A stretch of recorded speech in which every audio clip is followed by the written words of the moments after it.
Kia ora tātou. Welcome, councillors, to this meeting of the Dunedin City Council. This meeting commences with public forum, and can I invite Diane Yeldon to the table? Welcome, Diane.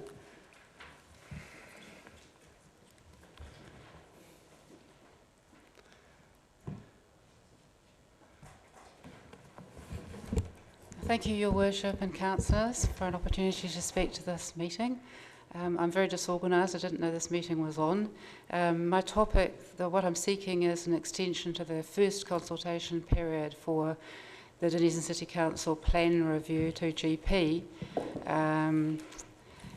There's been some discussion with the people I talked to who are interested in council matters, and we weren't clear at all who had the jurisdiction to make the decision of extending consultation. I've now been told it's a hearing panel, but we weren't clear whether it was a governance matter or whether it was an operational matter. I believe people have written to the CEO. I decided I would like to address councillors because I want to put some of the issues into the public domain. I realise you can't make a decision about it, but perhaps you have influence. The importance of 2GP, I'm sure you're all aware of that. It's important to any city, a district plan review, but it's particularly important to Dunedin, I think, because we have a unique city in terms of its built heritage, and this could be the last chance to preserve much of that. There's a general recognition of heritage buildings that are designated, but I think there's been more talk about even some examples of New Zealand architecture, just rubbishy wooden villas in South Dunedin that have actually got quite historical significance, not just in terms of buildings, but in terms of the people that live there. So it's very, very important. It preserves what we've got. It has got the potential to preserve what we've got and, of course, set the direction for the future. There's been a few issues with the process as it's gone, and I'll just run through those. The first one is the planning maps. This is the first time the planning maps have been online, and I know when people started looking at the document, we wanted to refer to the maps because we couldn't make sense of it unless we saw what area was being determined. So that first part of the consultation period was a bit difficult. The other thing that I particularly found difficult is that I realised when I started reading through the 2GP document, it's based on the spatial plan. Now, I'm very familiar with the Resource Management Act, and I'm old enough to remember the instigation of the first district plans, which was a long time ago.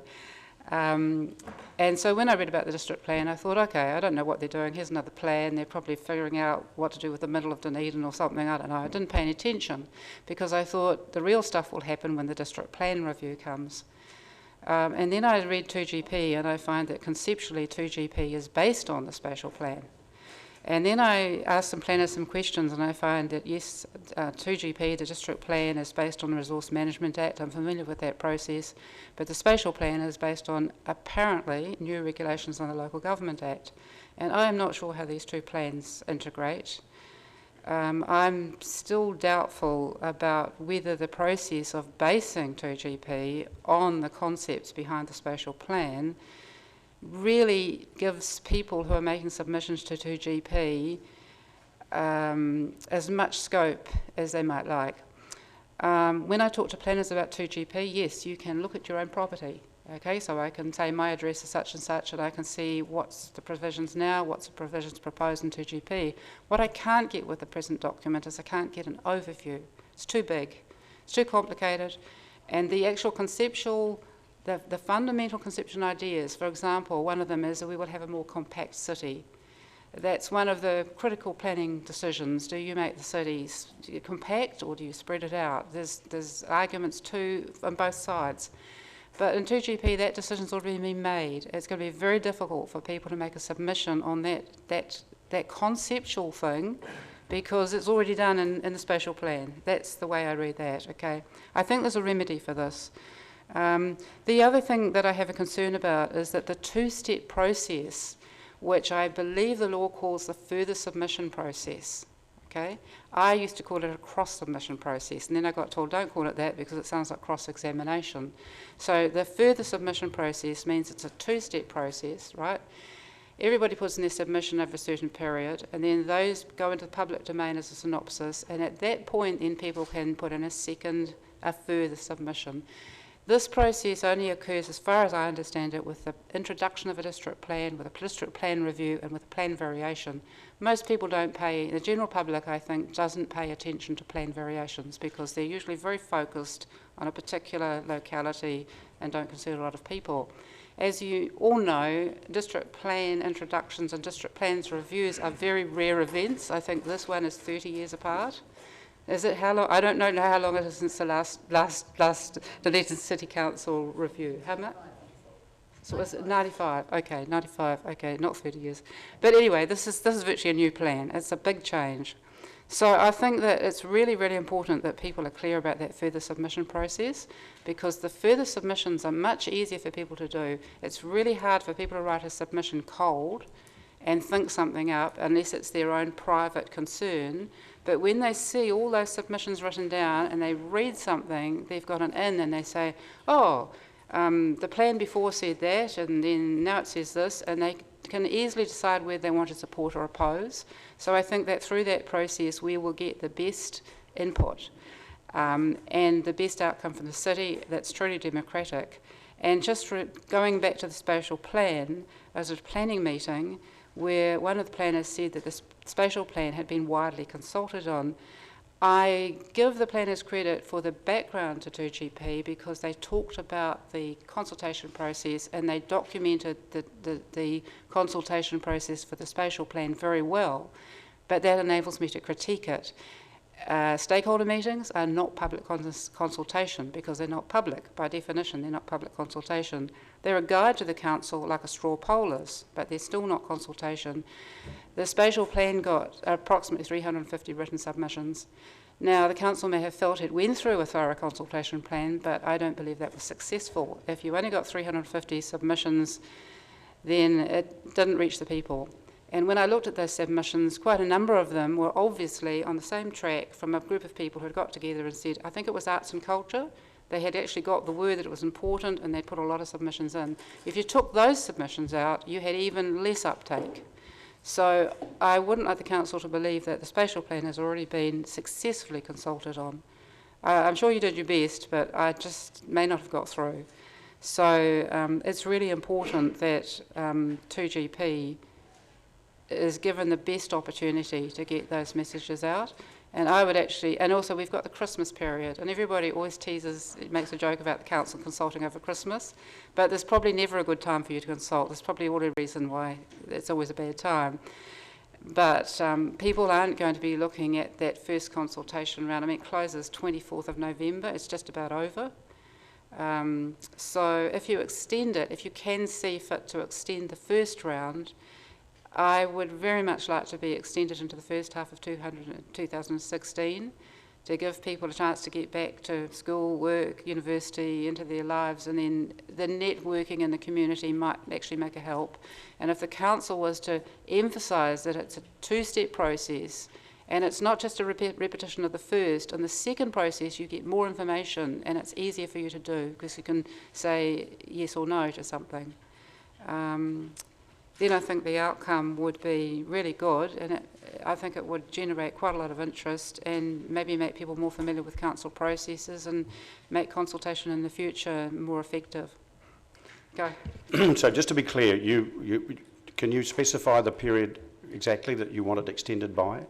Obviously we can't give you an answer. Well, obviously, like people go back to university about February in 2016, and they're going to be very busy at that time of the year getting themselves sorted back after the holidays.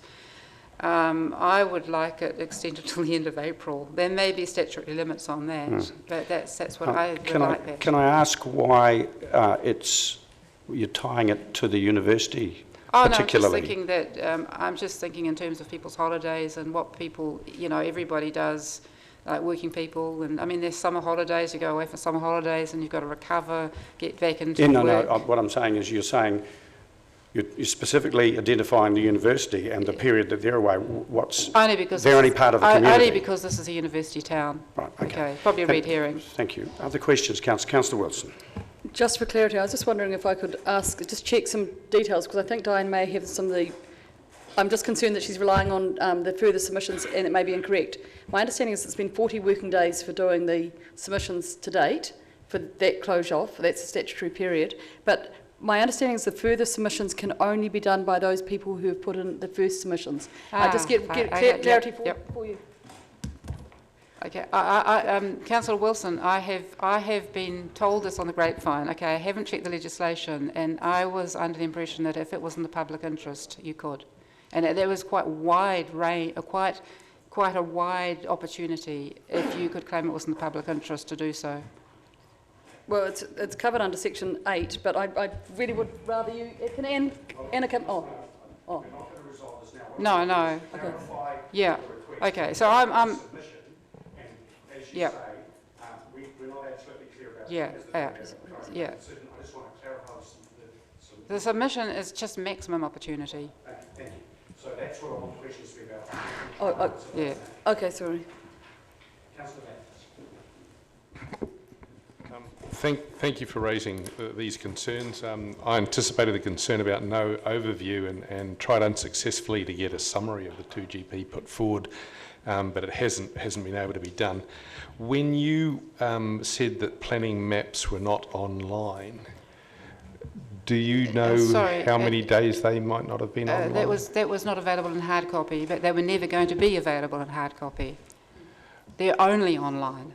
Yes, but there was a problem also in actually finding them online as well, as I understood it. Yes. The online facility didn't work very well. It was actually quite difficult to use. It was particularly difficult to use on iPad. It wasn't so bad on PC. But, I mean, like I was at the New Zealand room of the library and the librarians were having trouble with it. It was really quite difficult. If you went to the planners, the planning shop, and you asked for a particular printout of a little area, you could get a map. Whether the legends came out and you could figure out the legends, I mean, I saw planners having trouble with it. But the overview thing was the difficulty that I had. I couldn't get an overview. Okay, I take your point about the overview, but getting back to the maps, sorry, Councillor van der Vest, the overview via the maps. Via the maps, yeah. Okay. The difficulty with maps online, was that within the 40 days that you had delivery? Yes, absolutely. That's why I would actually dispute whether the statutory consultation period has actually been carried out, because all the information was not available to members of the public from the opening day. Do you know how many? It would have taken about a week, I think. So you think it was probably 7 days into the 40 before the maps were properly I would available? say so, yes. It's a grey area, because it's a matter of whether the information was accessible or whether that depended on people having computer expertise or a particular computer.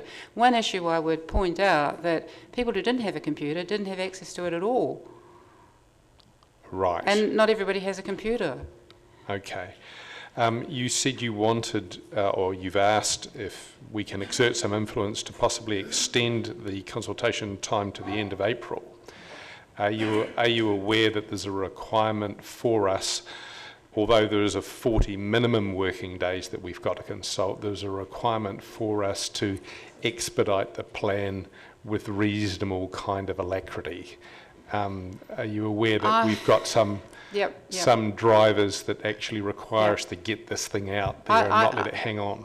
Yeah, I felt there would be statutory limitations on whether the council could comply with my request, and I do understand that there's considerable. My belief is that there's pressure from central government to get councils to get their planning moving, so it doesn't hold people up.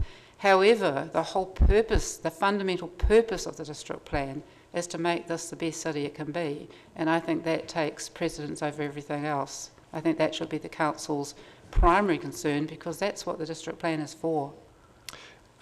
As a compromise, the issues with Christmas notwithstanding, if council was able and of a mind to extend the consultation for, say, another month, so up until Christmas, do you think that would be valuable, or do you think it really needs to be longer than that?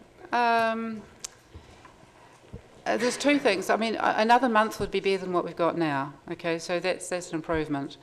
The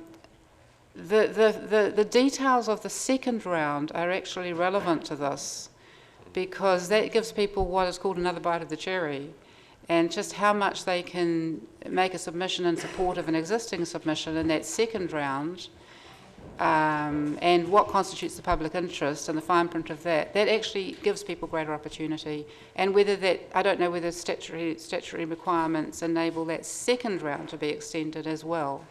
So whatever mechanism the council can use and decides to use to extend the whole process and publicise the whole process, it's just the best that can be done, really. Thank you. Councillor Calvert. I was interested in your comment about the overview, if you like, and you mentioned one version of the overview, like a compact ring fence city. Yeah, fundamental city planning issue. And there's other ones like that. Yes, and then they would be great if they were written down textually. They're not. Yeah. So at the moment you will have seen presumably that each sort of zoning area has a bit of a summary about what's going on in there. Yeah, like objectives, policies, strategic directions, but it's hard to get your head around. So you want the next step up. Yeah, and those area things, they've got overlays, which makes it harder because you've got to take the zone into account, the geographical zone into account, and the rules and the policies, objectives for that. And then there's an overlay that goes to the top of it, which is really hard. Do you think, sort of technically, for want of a better word, it's possible to make a submission on the fundamental? Yes, people are working on that, like the philosophy behind it. And you're saying you'd like that in a one-page or a document that says this is predicated on these fundamentals, so as you can say fundamental number 7, don't like it, or whatever. Yeah, that sort of thing. But I mean, that information that you're talking about, as far as I understand it, that's actually in the spatial plan.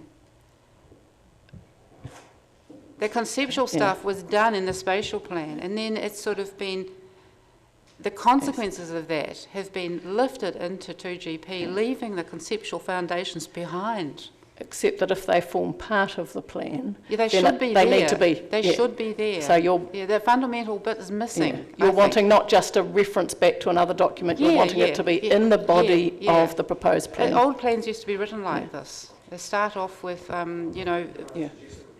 Sorry. Sorry, you're right. Okay. Yeah.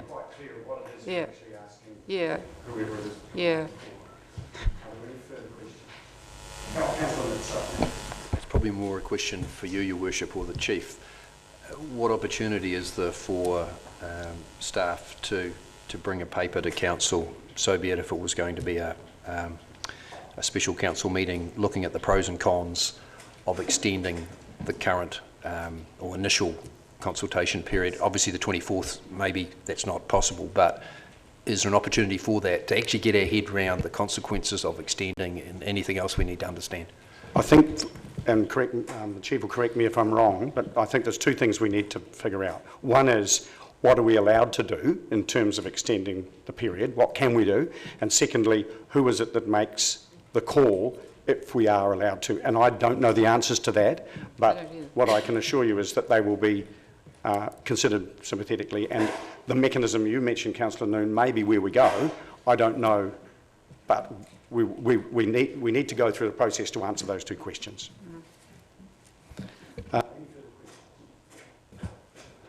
Okay, there are none. Thank you very much, Diane. Thank you.